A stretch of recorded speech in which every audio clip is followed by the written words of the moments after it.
नमस्कार, मेरा नाम ज्ञानेश्वर है और आपने देखना शुरू किया है लाइव सिटीज का विशेष कार्यक्रम चुनावी चर्चा। और हमारे साथ चुनावी चर्चा के लिए बिहार के जाने माने वरिष्ठ पत्रकार Ravi Upadhyay sir news room में है। आज छठे चरण का चुनाव संपन्न हुआ है 8 लोकसभा क्षेत्रों में। देखिए रवि उपाध्याय सर यह बताएंगे कहां अधिक वोट हुआ, कहां कम वोट हुआ, 2019 की तुलना में 2024 में कितना वोट हुआ।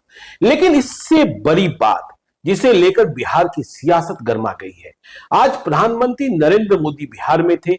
उन्होंने पाटलिपुत्रा, काराकाट और बक्सर में 3 चुनावी जनसभाओं को संबोधित किया। प्रधानमंत्री की यह अंतिम चुनावी रैली थी इस लोकसभा चुनाव में बिहार में।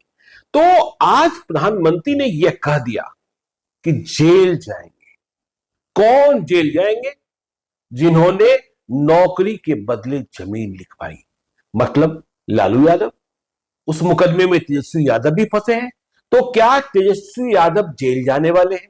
जैसे ही चुनाव समाप्त होगा तेजस्वी यादव को जेल भेज दिया जाएगा? यह बड़ा सवाल, और इसका जवाब भी दिया है तेजस्वी यादव ने बहुत मजबूती से। देखिए, मुसलमानों के आरक्षण की बात हो रही है, मुसलमानों के आरक्षण को खत्म करने की बात हो रही है। तेजस्वी यादव ने इस पर भी प्रधानमंत्री से सवाल पूछा है। आज मुख्यमंत्री नीतीश कुमार चुनावी जनसभा को निकले थे। वह आरा गए, वह जहानाबाद गए। जहानाबाद में विरोध का भी सामना करना पड़ा है। तो ऐसी तमाम खबरें हैं। देखिए, राहुल गांधी आ रहे हैं। राहुल गांधी पटना साहिब में और पाटलिपुत्रा में वोट मांगेंगे। और आज चुनाव के दरमियान वैशाली में जो झड़प हुई है वह भी हम बताएंगे। तो सबसे पहले यह बताते हैं कि आज छठे चरण का जो चुनाव संपन्न हुआ 8 लोकसभा क्षेत्रों में। ये लोकसभा क्षेत्र है वाल्मीकि नगर, पश्चिमी चंपारण, पूर्वी चंपारण, शिवहर, वैशाली, गोपालगंज सुरक्षित, सिवान और महाराजगंज की। यहां वोटिंग प्रतिशत किस रूप में रिफ्लेक्ट हुआ और इसके क्या संकेतक हैं? 2019 की तुलना में क्या कुछ कहा जा रहा है? रवि उपाध्याय सर। देखिए ज्ञानेश्वर जी, सबसे बड़ी बात है कि 5वें चरण का हम पहले थोड़ा सा बता दें।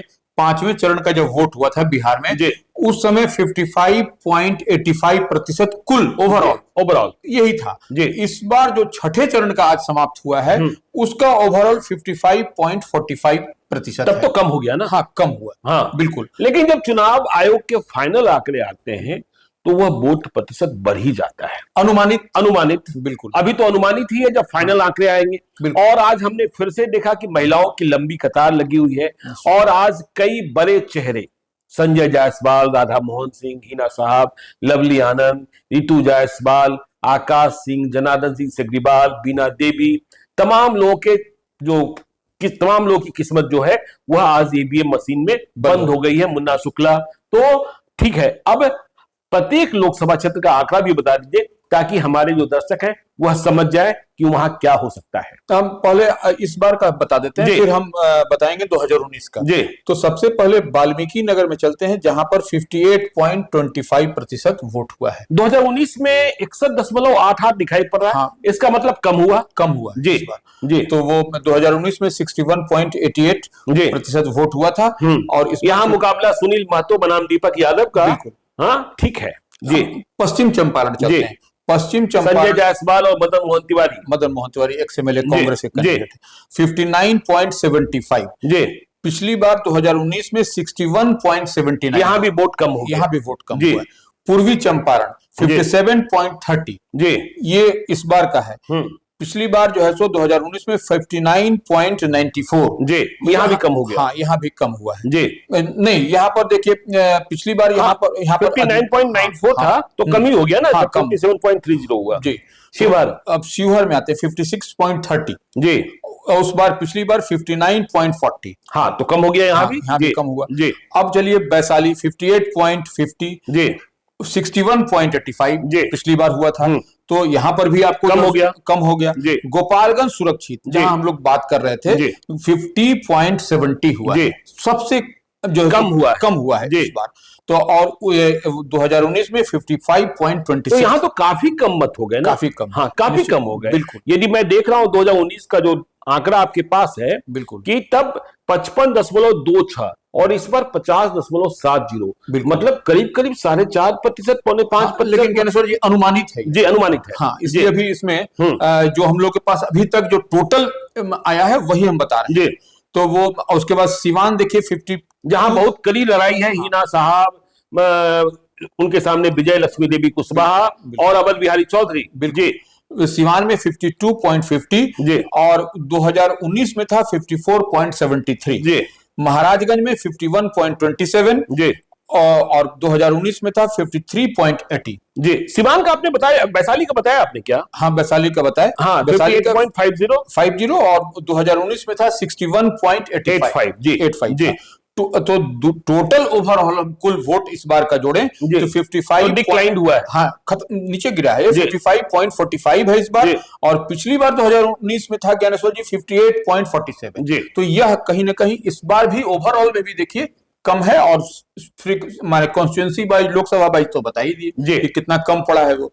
लेकिन देखा, यदि आज हम चुनाव की बात करें, वैशाली में हमने बहुत संघर्ष देखा, बीना देवी और मुन्ना शुक्ला में बहुत कड़ी लड़ाई हुई है, कुछ भी कहना मुश्किल है। हाँ, मुश्किल है। सिवान में भी लड़ाई कड़ी हुई, हिना साहब और विजय लक्ष्मी देवी कुशवाहा में, लेकिन रात को कई प्रकार के वोट टूटे और जुड़े हैं। बिल्कुल। हाँ, और ठीक इसी प्रकार से पश्चिमी चंपारण में वोटों का ध्रुवीकरण हुआ। गोपालगंज के बारे में लोग कहते हैं कि नतीजे साफ हो सकते हैं। हाँ, तो ऐसी स्थिति और परिस्थिति है। ठीक इसी प्रकार शिवहर में कहा जा रहा है कि बैसियों ने दगा किया, मतलब बैसियों के वोट की जितनी उम्मीद इंडिया ब्लॉक को थी उतने प्राप्त नहीं हुए, नहीं मिली। हाँ, पूर्वी चंपारण में राधा मोहन सिंह प्रबंधन में ज्यादा बेहतर दिखाई पड़े हैं और महाराजगंज में आकाश सिंह मजबूती से लड़े हैं। खैर चलिए, तो ये चुनाव की बात हुई, लेकिन बड़ी बात जिससे बिहार की सियासत गरमाई है, क्या तेजस्वी यादव को जेल भेजने की तैयारी कर ली गई है?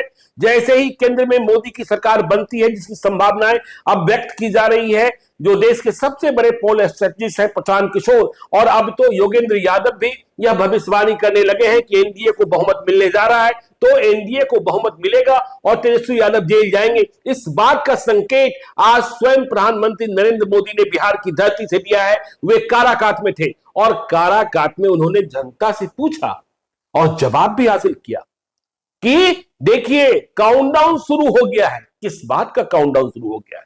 जेल भेजे जाने का। किसे जेल भेजेंगे?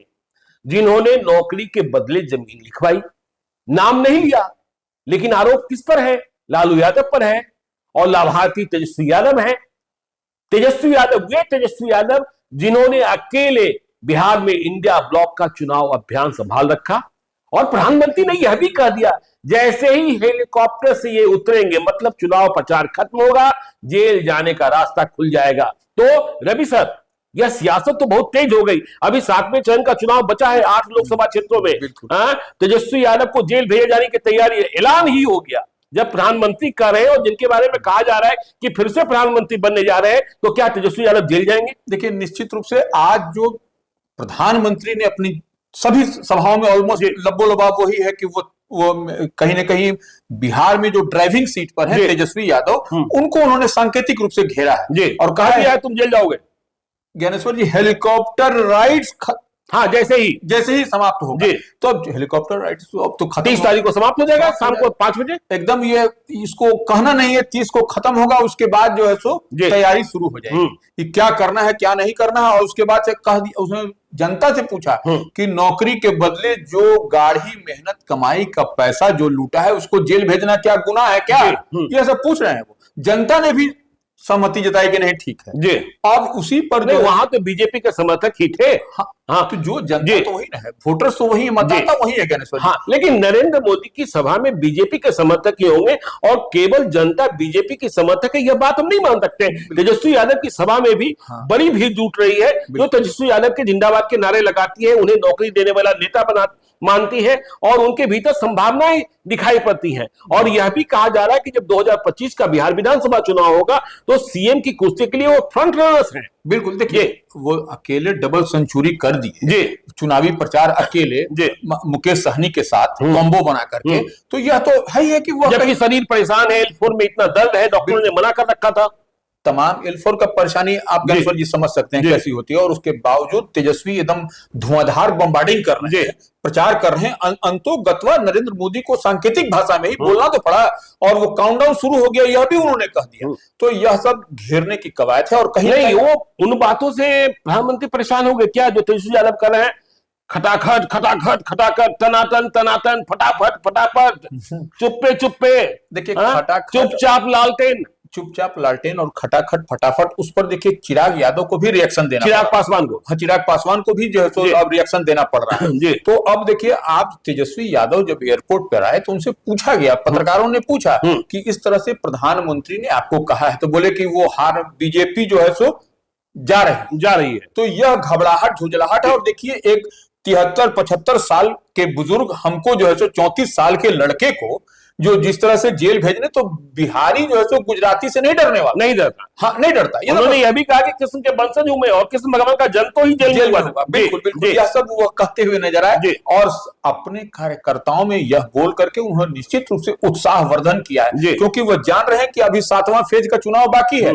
अगर यदि हमारे कार्यकर्ता डिमोरलाइज होंगे तो वह जो है सो बूथ तक स्ट्राइक नहीं कर पाएंगे। तो यह एक तेजस्वी देखिए बहुत ही सूझबूझ के साथ एक एक बात को कर रहे हैं, और कहीं भी बौखलाहट औखलाहट में नहीं है। नहीं, आपको क्या लगता है कि तेजस्वी यादव के जेल भेजे जाने का अनुमान कर, भविष्यवाणी कर, देखिए जिस तरीके से और समीकरण गढ़े जाते हैं, तेजस्वी यादव के और भी जो वोटर होंगे वो 7वें चरण में गोलबंद हो जाएंगे। देखिए निश्चित रूप से ये आज जो एक मैसेज गया तो वो उसमें जो कि कृष्ण के वंशज, हम लोग कृष्ण भगवान का जन्म ही जेल में हुआ, तो यह कह के और रिचार्ज कर दिया अपने जो वोटर्स हैं उसको निश्चित रूप से चार्ज कर दिया। क्योंकि जो 8 सीटें हैं 7वें चरण में 1 जून में, उनमें कई सीटों पर बहुत ही मजबूत लड़ाई है। बिल्कुल, बक्सर में मजबूत लड़ाई है, काराकाट में मजबूत लड़ाई है, जहानाबाद में मजबूत लड़ाई है, पाटलिपुत्रा में सदैव मजबूत लड़ाई होती आई है। तो ये सीटें ऐसी हैं जहां भयानक रण है।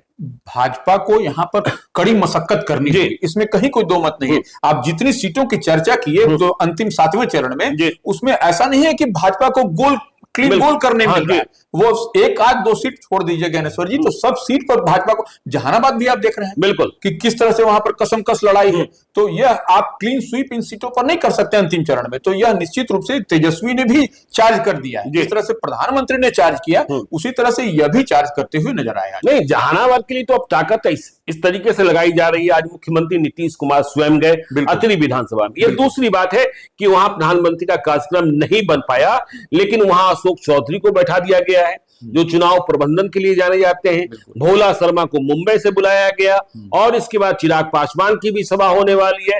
चिराग पासवान कल इंदु कश्यप के यहां गए थे, उनकी पार्टी के नेता हैं, नेत्री हैं, वह बीमार चल रही थी। उन्हें कहा गया उठिए चलिए जहानाबाद विधानसभा से चुनाव लड़ी थी, तो साधने की कोशिश की जा रही है।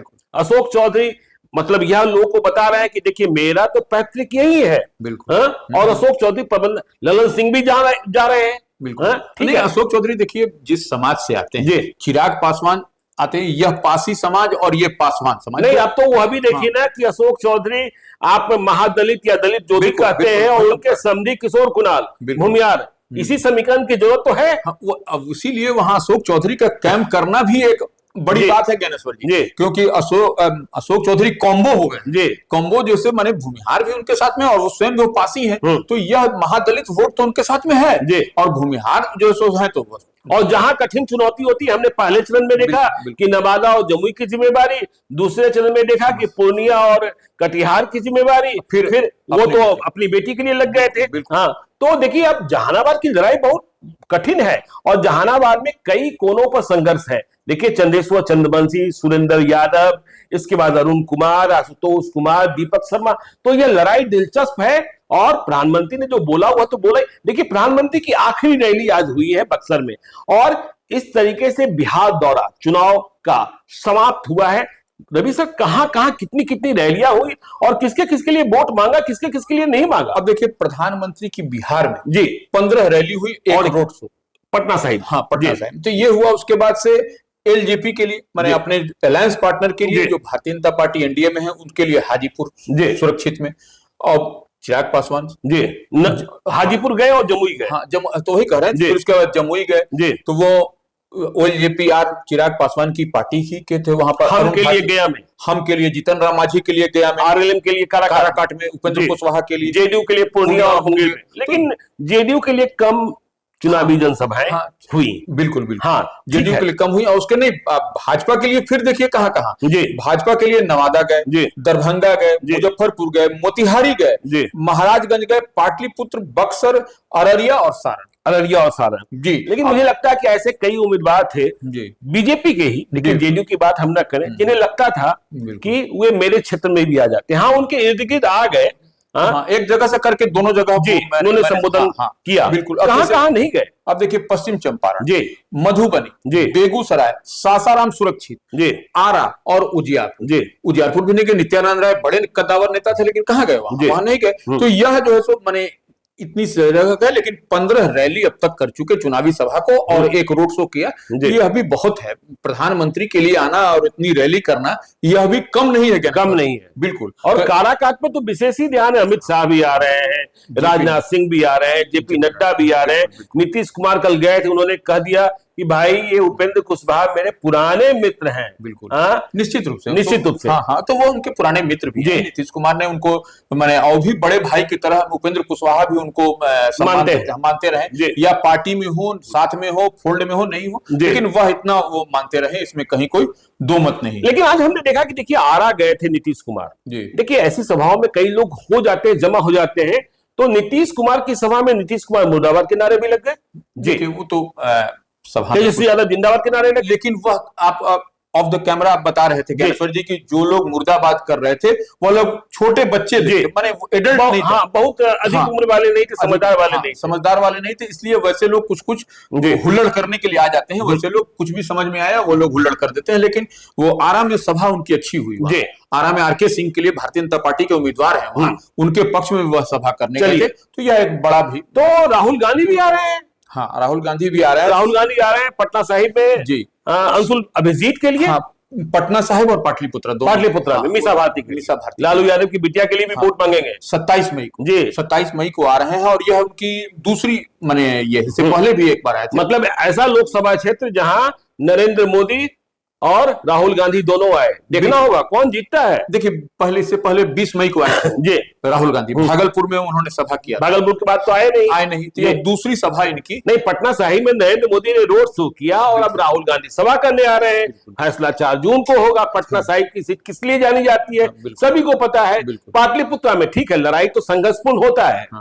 पाटलिपुत्रा भी आ रहे हैं, मीसा भारती के लिए आ रहे हैं, तो यह भी देखना होगा। चलिए देखिए हम आगे चलते हैं, वैशाली की बात करते हैं। वैशाली में आज महामुकाबला मुन्ना शुक्ला और बीना देवी में हुआ है, और मुन्ना शुक्ला बीना देवी के समर्थकों में झड़प भी हुई। शाम में बीना देवी की ओर से कहा गया कि उन पर हमला हुआ है, उन्हें रोकने की कोशिश की गई, पिस्टल लड़ाया गया, लेकिन प्रशासन ने इस बात का खंडन किया। वो जो दिखाई पड़ रहा था, फुटेज भी कहीं कहीं चल रहा था रोका रोकी का, लेकिन अल्टीमेटली एसएसपी ने इस बात की को बोला है कि नहीं, इस तरह की घटना नहीं हुई। तो प्रशासन की ओर से या चुनाव आयोग की ओर से अभी तक कोई ये नहीं आया ज्ञानेश्वर जी कि कहीं पर झड़प भी या कोई रोका रोकी हुआ। प्रत्याशी के बारे में होता तो यह मामला और भी तूल पकड़ता, लेकिन ऐसा कुछ प्रशासन की ओर से पूरी तरह से इसको कंट्राडिक्ट कर दिया गया है। अच्छा, मुसलमान आरक्षण को लेकर बहुत सारी बातें हो रही है। आज तेजस्वी यादव ने पूछ दिया कि भाई मुसलमानों का आरक्षण तो गुजरात में भी, आप इसे क्यों नहीं खत्म कर देते हैं? जो आप जी देखिए, निश्चित रूप से मुसलमान आरक्षण को जिस तरह से प्रधानमंत्री भी अपनी रैली में बोलते रहे हैं कि मुसलमानों को आरक्षण की बात नहीं, हम लोग आएंगे तो ये लोग इंडी गठबंधन वाले जो है सो ये करना चाहते हैं, तो यह सब देखिए सब तो चुनाव के समय सब चलेगा और ये वोट की राजनीति है ज्ञानेश्वर जी। ये इधर चढ़ने और उधर उतरने का। इंडी गठबंधन माने जो इंडिया ब्लॉक है वह चाहता है कि मुसलमानों के साथ में वह सिंपैथेटिकल जुड़े और वह जुड़ाव हो तो हमको वोट का ये मजबूती। नहीं देखिए, जब प्रधानमंत्री की बात करें, जब काराकाट में प्रधानमंत्री बोल रहे थे तो उन्होंने नाम तो नहीं लिया, लेकिन उन्हें पता ही है कि पवन सिंह कौन है, और केंद्रीय चुनाव समिति भाजपा ने आसनसोल से टिकट दिया था, फिर टिकट वापस कराया गया, अब निर्दलीय लड़ रहे हैं। तो बिना पवन सिंह का नाम लिए भी प्रधानमंत्री ने पवन सिंह को रिजेक्ट कर दिया। कहा कि बिहार के लोग अपने वोट को बर्बाद नहीं करते हैं। बिल्कुल जी, ये बोला है उन्होंने कि वो काराकाट में स्पेसिफिकली बोला है कि बिहार के लोग वो जान रहे हैं किसके लिए बोल रहे हैं। बिहार के लोग अपना वोट बर्बाद नहीं करते और यहाँ के लोग भी बेकार नहीं करेंगे। एकदम जहां उनको देना है और वो किस लिए, विकास के लिए देना है। और नरेंद्र मोदी माने जो कहने का मतलब कि चौथी बार माने तीसरी बार जो है सो हैट्रिक लगाएंगे, तो वह उसी बात पर। चलिए तो देखिए, चुनावी चर्चा का समापन यही करते हैं। आप देखते रहिए लाइव सिटीज को। यदि अब तक आपने हमारे यूट्यूब चैनल लाइव सिटीज को सब्सक्राइब नहीं किया है तो जरूर कर लीजिएगा, और यदि इस वीडियो को आप फेसबुक पेज के माध्यम से देखें तो पेज को लाइक कीजिएगा, ट्विटर पर भी हमें फॉलो कीजिए। धन्यवाद।